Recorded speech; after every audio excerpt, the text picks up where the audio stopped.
wrinkly toenails would keep her from her mission. Not after that send-off at the center. "Should have been a little more careful about where I was steppin'," she said. Justin grinned. "That's part of ranch life, darlin'.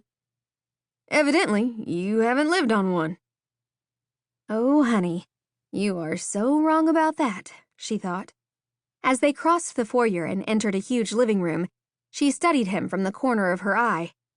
Scruff covered his square jaw, but she could see a very slight cleft in his chin.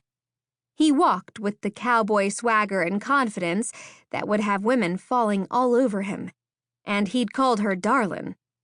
Did he flirt with everyone? "We can talk in here, Emily. Have a seat anywhere.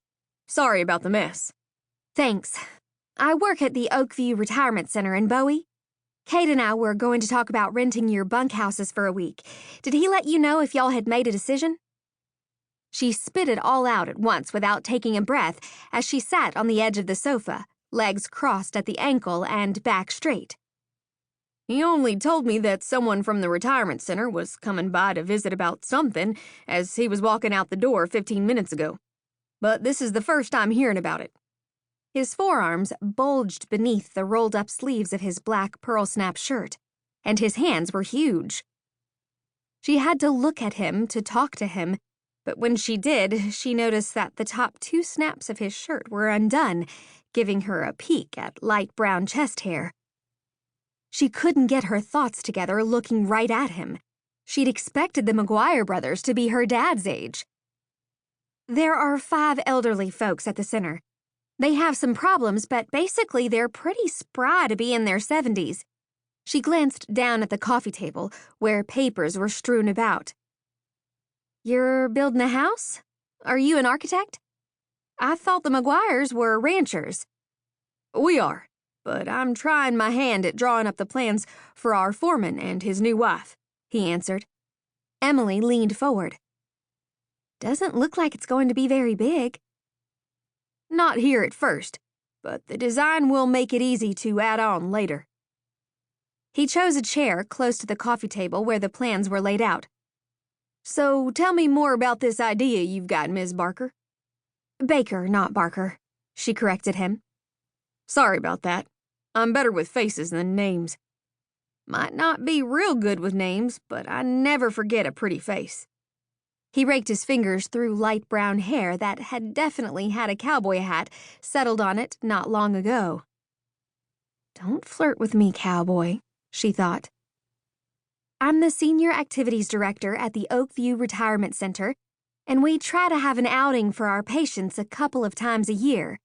One elderly gentleman asked that we visit a ranch for a week this spring. He had a big spread up near the Red River when he was younger. I can tell he gets homesick for all this." She motioned with the flip of her hand. "For the smell of fresh cow manure?" Justin chuckled as he glanced down at her feet. A slow burn crept from her neck to her face. "And hay and baby calves and all that goes with ranchin'. Like I said, there are 5 of them who are interested, and they're all in their 70s. They've got some arthritis problems, but none of them need wheelchair facilities. Otis was the rancher, and his buddy Larry owned a construction business. Then there's Sarah, Patsy, and Bess, who want to get away for a while. Sarah was a schoolteacher but grew up on a farm. Patsy and Bess are twins who were raised on a ranch back in the 1940s and 50s. Will there be medical professional folks to stay with them? And if this could happen, we'd have to have some paperwork showing we weren't responsible for accidents," Justin asked.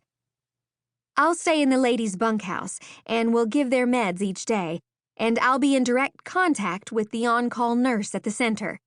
And we'll be glad to sign a disclosure freeing you from all responsibility," she answered.